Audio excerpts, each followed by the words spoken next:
dari HKBP juga dengan proses baru.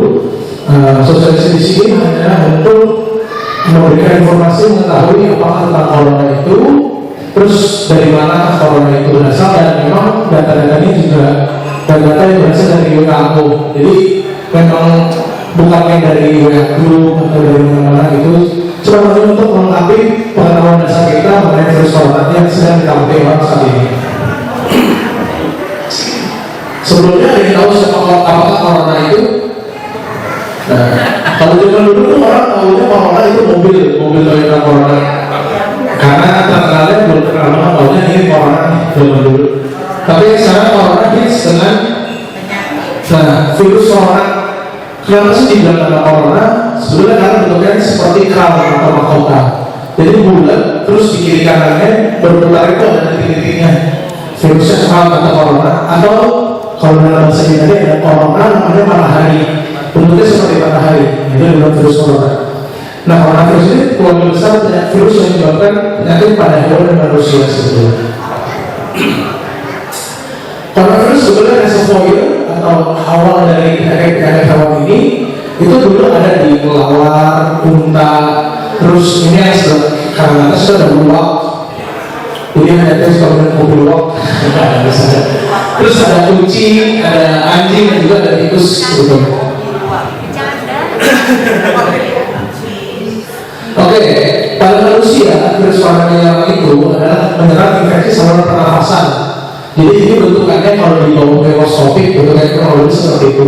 Nah, sebenarnya dari dulu tuh corona udah ada, tapi namanya beda. Dulu itu namanya MERS atau Middle East Respiratory Syndrome, dan juga ada yang terkenal banget di Indonesia namanya SARS pada ya, Severe Acute Respiratory Syndrome. Jadi memang ini udah ada dari dulu, dan sekarang adalah COVID-19. Kenapa sih ada nama-nama seperti itu? Nama-namanya ini nggak perlu dibacain gitu. Nama-namanya ada HCOV, ada 2019. Nah, nama-nama ini sebetulnya dibentuk dari WHO dan juga ACTV untuk mengetahui ini virusnya jenis apa dan apa pembedanya, jadi pengobatannya tahu dengan apa. Next. Oke, apa sih bedanya COVID-19 dan juga SARS-CoV-2? Nah, tadi saya bilang memberi nama untuk sesuatu penyakit yang terbaru atau endemik adalah salah satu dari dua tugas. Memberi nama penyakit itu dari WHO, dan juga memberi nama virusnya atau penyebab penyakitnya itu adalah ICD-10. Jadi bedanya adalah kalau COVID, jadi kalau dulu itu kan belum ketahuan ya, 31 Desember ini mulainya. Jadi di Wuhan, Cina ada sesuatu kejadian penyakit infeksi saluran infeksi besar-besaran, tapi tidak tahu penyebabnya. Baru pada tanggal 11 Februari 2020 dikasih nama Coronavirus Disease 19. Jadi sebutnya COVID-19 karena ditemukan tahun 2019. Itu nama penyakitnya. Nah, kalau nama virusnya, nama virus sendiri sebetulnya SARS-CoV-2. Kenapa disebut CoV-2? Jadi disebutnya SARS-CoV-2 karena ini replikan mirip banget sama SARS yang dulu. Jadi cuma beda sedikit, ada tambahan sedikit, dan sangat beda sama tidak terlalu beda sama SARS yang dulu. Bilangnya SARS-CoV-2. Jadi ini kayak adiknya si SARS. Ini kalau yang dulu bahas di Saudi Arabia pada tahun 2012, kematiannya sekitar 800 kasus, awalnya dari unta ditemukannya. Nah, kalau yang SARS kemarin ini pertama kali tahun 2002 yang kita disebut SARS, awalnya dari kelawar dan juga dari luwak atau dari kucing hutan itu atau luwak.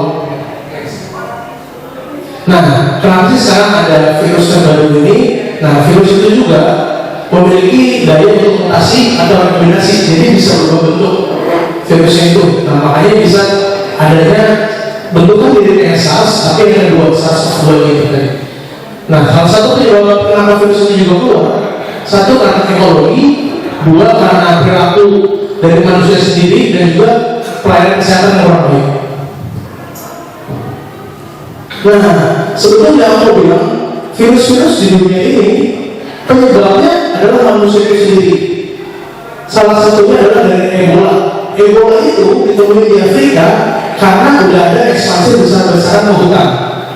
Jadi terus kayak SARS ini juga dulu kenapa ditemuin salah satu paling banyaknya warga sini itu udah makan banyak kelelawar dan mereka udah makan segala macam. Jadi virus itu menular ke manusia karena jadi keserakahan manusia kalau terbilang menyebabkan virus ini juga menyerang manusia sendiri, jadi mengikuti balik manusia. Oke, kalau penularan dari hewan ke manusia kita sebutnya biasanya zoonosis, dari hewan ke manusia. Dan sekarang kalau dari manusia ke manusia adalah disebutnya airborne, droplet, dan juga kontak. Nah ini udah masa inkubasinya 2 sampai 14 hari. Udah kelihatan ya pada tanggal 24 Januari 2020 bahwa memang sudah ada nih konfirmasi human to human kontak yang menyebabkan virus ini bisa menyebar. Nah ini bedanya droplet dan juga airborne. Nah kalau droplet itu kurang lebih 90 cm, 1,5 meter. Jadi kalau misalnya ada orang motor di sini, nah sampai segini itu bisa kena, bisa tertular juga.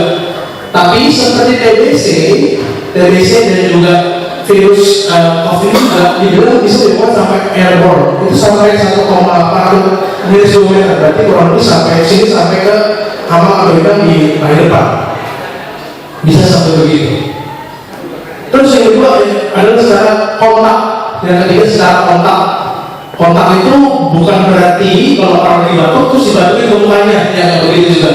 Nah, misalnya mungkin orang Minang, kenapa sekarang banyak yang jangan salaman dulu. Bukan berarti kalau salaman begitu langsung kena virusnya, enggak. Tapi kadang-kadang orang bersalaman, habis itu megang mukanya nggak sadar, pegang bagian tubuh yang lain, itu menyebabkan virus terkena karena terkena bagian mukosa atau bagian langsung seperti dari dalam hidung, mata, seperti itu. Jadi kalau bersalaman habis itu kena muka kan memang sebenarnya nggak terkena. Dan kenapa banyak yang dalam cuci tangan ya? Karena cuci tangan kita nggak tahu ketemu dengan siapa. Dan yang paling berpengaruh adalah kontak ini tuh bisa secara langsung ataupun nggak langsung. Mungkin banyak orang di sini yang sudah bekerja atau mungkin udah nggak kerja tapi masih ketemu banyak orang. Contohnya seperti ini, megang handphone temennya atau pegang handphone orang lain, tapi temennya terkena virus itu di sana. Atau biasanya di kantor itu pegang laptop temennya atau printer kan pakai bersama di kantor. Nah, entah dia nggak tahu temennya itu udah kena, tapi megang printer gantian. Karena sebagai informasi, virus ini kalau di daerah dingin di bawah 10 derajat bisa bertahan sampai 9 hari. Tapi kalau di ruangan kayak gini ya, dingin ruangan, tapi masih suhu ruangan, bukan dingin banget sampai cuma suhu sekitar 30 derajat atau 20 bawah, bisa bertahan 2 sampai 3 hari. Nah kalau di luaran lepas begitu panas dalam bertahan sampai 4 sampai 5 jam. Jadi harus berhati-hatinya di situ karena ya kenapa sekarang kantor banyak dikurangin? Karena sebetulnya orang adalah tidak sadar atau tidak mawas diri kalau dia sedang sakit. Seperti itu sebetulnya. Jadi karena dia tidak sadar atau tidak mawas diri dia sedang sakit, nah dia menularkan secara tidak langsung. Begitu. Oke, ini epidemiologinya kejadiannya. Kenapa sekarang jadi hits banget? 31 Desember 2019 virus ini terdiagnosa pertama kali. Nah, lalu pada tanggal 28 Februari kurang lebih berarti 1,5 bulan, mau 2 bulan. Nah, langsung terkena kurang lebih 85.000 orang. Jadi sangat mudah menyebar itu. Jadi kenapa bikin orang panik? Satu, sebetulnya karena sosial media membuat kepanikan itu. Kedua, penyebarannya sangat cepat, dia sangat cepat. Nah, ini boleh kita baca juga 82.000 kasus, ada 79.000 di Cina, 53 negara lain. Kalau sama kita mungkin sama beberapa negara lain yang baru ada 55. Ya kan kita juga sudah termasuk. Next. Nah, ini harus diketahui. Rata-rata pasiennya justru yang terkena adalah usia 50 tahun ke atas atau 55,5 tahun. Kenapa? Satu, karena banyak dari pasien-pasien ini sudah melakukan pengobatan atau sudah menjalani pengobatan.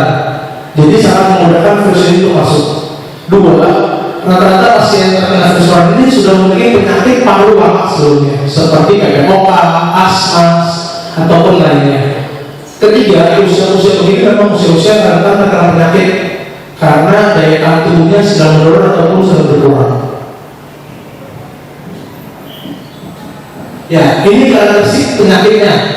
Kenapa di bulan tahun sekarang dicek? Dicek teman dicek badannya karena hampir 82% orang dengan penyakit corona atau COVID-19 ini pasti demam. Ya, hampir sebagian besar demam, ada batuk, sesak dan nyeri otot. Oke, jadi aku mau saran, kalau misalnya ada saudara-saudara yang batuk ataupun lagi flu atau apa, jangan panik, jangan sebelum kamu orang enggak. Tapi cek dulu apakah dia punya riwayat bepergian atau enggak, ada demam atau enggak. Ya, nah biasanya, ya. Nah virus ini tuh biasanya berpengaruh misalnya jadi kayak gini perjalanan terusnya. Kalau orang kena penyakit corona ini COVID-19, ya, ada masa inkubasinya. Pada saat hari ke-7 dia demamnya akan makin naik. Demamnya naik karena akan ada pertarungan sama imun kita, sampai hari ke-14. Terus jadi imun itu harus mulai aktif hari ke-7. Hari ke-7 mulai aktif, naik, entar imunnya udah banyak, hari ke-14 dia akan turun. Jadi demamnya akan mulai turun, akan mulai membaik. Nah hari ke-14 dia akan turun sampai hari ke-21 benar-benar dia sembuh total. Begitu, jadi kurang lebih bisa sampai sebulan orang ini terkena seperti itu. Sebentar ya. Thank you. Nah, ini gejala-gejalanya menurut Kemenkes cuma seperti batuk pilek biasa atau flu biasa. Ada demam, batuk pilek, gangguan pernafasan, sakit tenggorokan, nanti akan busuk. Ini kuncinya sebenarnya gangguan pernafasan. Jadi kalau memang sudah mulai batuk pilek dan merasa sendirinya ke rumah sakit atau ke fasilitas kesehatan terdekat, begitu. Karena salah satu penyebab paling banyak adalah ada gangguan pernafasan seperti itu. Pencegahan paling biasa, paling aman adalah sering cuci pakai sabun atau cuci tangan pakai hand sanitizer. Ini banyak orang tanya, ya kalau sekarang hand sanitizer susah gimana? Bawa aja sabun sendiri terus cari tempat air atau bawa minum kan bisa gitu. Jadi kenapa orang sering bilang, iya hand sanitizer mahal, tapi kan sabun tangan murah. Pakai sabun tangan buat diri sendiri kan, bukan buat orang lain, seperti itu. Terus yang kedua, gunakan masker bila batuk atau pilek. Ya, jadi jangan salah, jangan orang-orang yang sehat kalau pakai masker itu sangat salah kebalik, karena nggak ada ngaruhnya juga, begitu. Tapi orang yang batuk harus menggunakan masker atau yang pilek menggunakan masker, jadi yang sakit. Ya, terus yang ketiga, konsumsi gizi yang baik karena untuk membantu perkembangan dan juga daya tahan tubuhnya. Hati-hati kontak dengan hewan, ini hati-hati kontak dengan hewan juga, bahwa kemarin itu yang di Depok pertama kali case pertamanya ternyata hewan peliharaannya juga positif corona juga. Jadi itu pun sampai dicek gitu. Terus rajin olahraga dan exercise sudah pasti untuk menjaga daya tahan tubuh. Jangan mengonsumsi daging tidak masak, ini akan untuk membantu teman-teman supaya tidak berlebihannya. Nah, bila batuk atau flu langsung ke fasilitas kesehatan, begitu. Jadi sebetulnya next, virus itu gak ada obat. Ini sebelumnya harus kita ketahui. Virus itu sebetulnya gak ada obat. Jadi cara mengobati virus ya adalah menaikkan daya tahan tubuh kita, meningkatkan imun kita. Sama seperti influenza itu dalam tubuh selalu ada seumur hidup. Tapi kadang-kadang kok bisa ada orang nafi, ada yang tidak, begitu. Karena terkadang kita daya tahan tubuhnya lagi turun dan kita nggak jaga kesehatan. Jadi bisa kan, wah ini gak dijaga daya tahan tubuhnya di rumah, kita setengah seperti itu.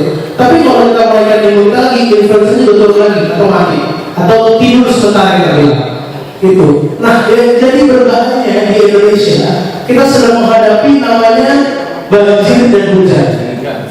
Jadi sangat-sangat rancu kadang-kadang orang sakit gara-gara flu, sakit karena corona, atau sakit karena memang karena hujan, karena banjir seperti itu. Jadi sangat berhati-hati, jangan terlalu menganggap remeh.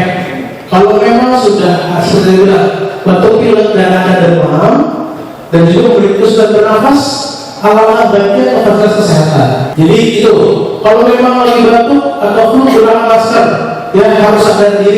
Jangan takut aduh kesadaran merawat, justru harus sadar diri supaya tidak menularkan orang-orang yang ada sayang di sekitar Anda. Dan kalau memang tidak perlu berpergian, tidak usah berpergian dahulu, karena kita nggak tahu otaknya dari siapa-siapa. Oke, ini cara sederhana untuk mencegah penyebaran di kantor atau di tempat kerja atau di lingkungan kita.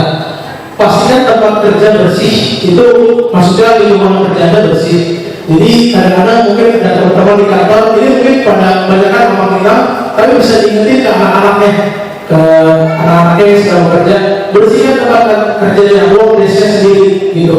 Kalau memang pembersihan ruang mobilnya kurang rajin, bersih sendiri, pakai tisu yang beralkohol boleh, atau pakai hand sanitizer atau pakai sabun sedikit, itu bersihkan boleh. Yang pokoknya bersihkan tempat kerja Anda. Terus kita juga bisa jadi duta promosikan cuci tangan.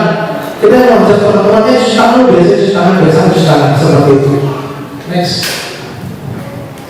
Oke, promosikan kebersihan pernapasan yang baik. Jadi pelajari ketika batuk. Saya selalu bilang, kalau batuk, kalau nggak punya tisu, batuk ke lengan Anda sendiri seperti ini, ya, atau batuk ke dalam bajunya, mungkin seperti, pokoknya jangan batukin orang-orang. Jadi jangan, apa gitu jangan semua dibatukin. Atau pakai tisu, selalu bawa tisu, batuk ke tisunya, gitu. Batuk ke tisunya, nanti tisunya dibuang. Nah, buang ke tempat sampah, begitu. Kalau masker itu kan masker batuk ya. Terus maskernya perlu dibuang, buangnya pun dengan benar. Jadi jangan dibuka masker langsung dibuang. Dibuka maskernya dilipat dari luar ke dalam. Habis itu dilipat kecil baru diikat sama talinya itu, baru dibuang seperti itu. Itu untuk membantu mencegah penularan lebih luas lagi. Next. Ya, ini kalau misalnya Anda perlu berpergian atau sebelum berpergian, pastikan organisasinya tahu.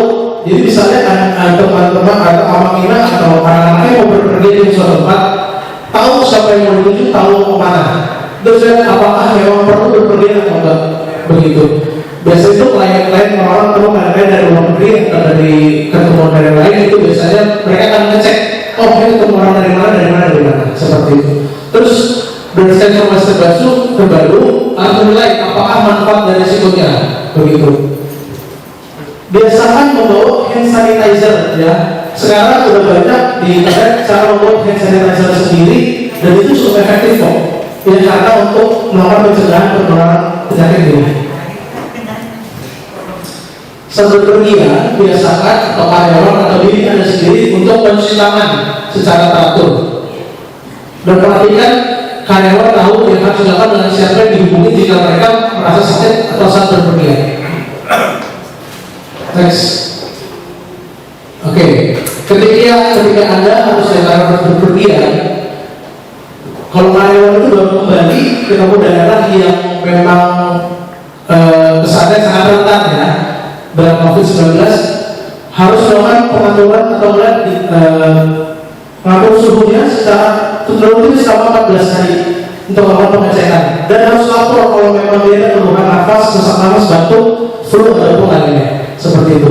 Jika mereka mengalami batuk ringan dan mungkin selama ada kenaikan suhu 37,5 ke atas ataupun 38, hindari kontak dengan dekat atau sarankan dia untuk fasilitas kesehatan.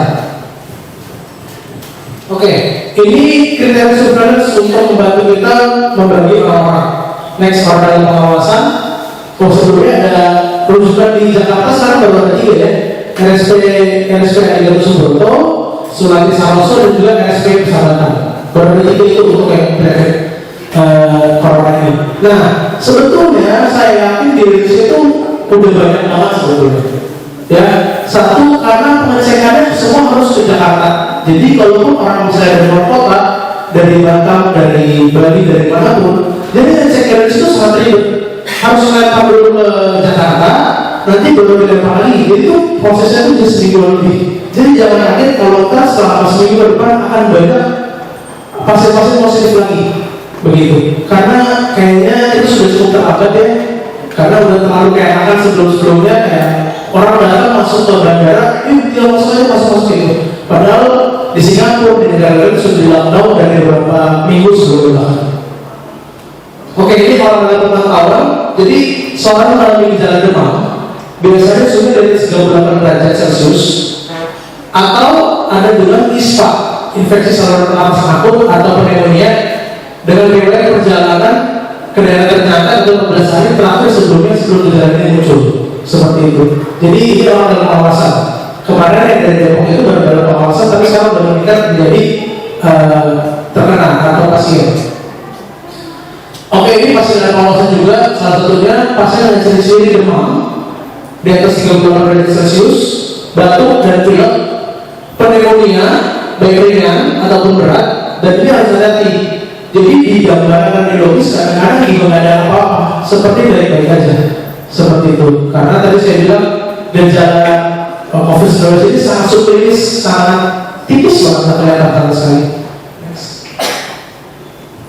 Oke, ataupun soal dalam pengawasan dengan demam 38 Celcius dengan adanya riwayat atau ISPA ringan sampai berat dan 14 hari timbul sebelum gejala, misalnya dia riwayat dengan konfirmasi COVID-19 kayak kemarin contohnya semua pasien, semua dokter dan suster yang merawat pasien dari Depok itu semua diisolasi dulu sekarang.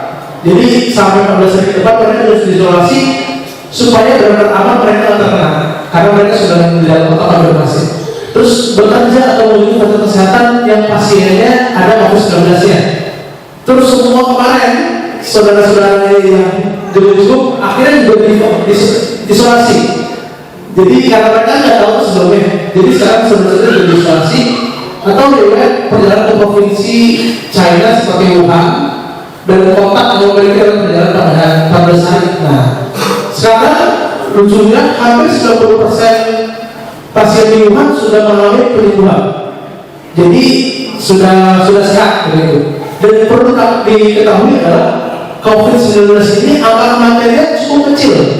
Jadi cuma 2-3% yang pasien terkena begitu. Tapi kenapa sih lebihnya lebih pada SARS? Pada SARS dulu gede banget, hampir 30%. Kenapa? Karena satu, sosial media sebetulnya itu dia membuat orang seperti takut, aduh jadi kayak sana, gimana dan seperti itu. Terus yang kedua adalah orang sadar diri bahwa sebetulnya penyakit itu berbahaya, tapi jangan sampai panik. Sebetulnya kayak kita tuh orang Indonesia kadang-kadang panik duluan karena kita belum kenal siapa sih COVID-19 ini. Tapi kalau nggak kenal seperti itu. Oke, ini yang terakhir, mungkin ini hotline-nya. Kalau memang saudara Anda atau Anda sendiri mungkin aduh saya pemalas mau nggak ya, mungkin bisa dicek sini ke 021 521 0411 atau bisa 0412 1212 3109. Nah, ini bisa ditelepon dan juga bisa disebarkan karena bisa juga dijemput ke rumah. Jadi itu supaya enggak gini, supaya misalnya ini emang ada positif corona atau apa, jadi ada penjemputan yang khusus. Jadi Anda datang ke rumah sakit malah ngeluarin semua orang, nggak seperti itu. Jadi kalau memang seperti ini, memang mereka entah ada penjemputan khususnya. Makanya sebelum itu mereka diwawancara dulu pasien-pasiennya. Kalau diwawancari, oh ya ini kayaknya pasiennya cukup kayak dalam orang pengawasan, akan dijemput ke rumah seperti itu. Oke, sekian dulu dari saya. Mungkin kalau ada pertanyaan sedikit, kalau mungkin masih ada pertanyaan yang bingung, nanti saya bantu jawab. Ya, terima kasih Dr. Alan. Aman-aman kita masih ada waktu mungkin 1-2 pertanyaan ya, karena ini mau dipakai juga untuk ibadah 10.30.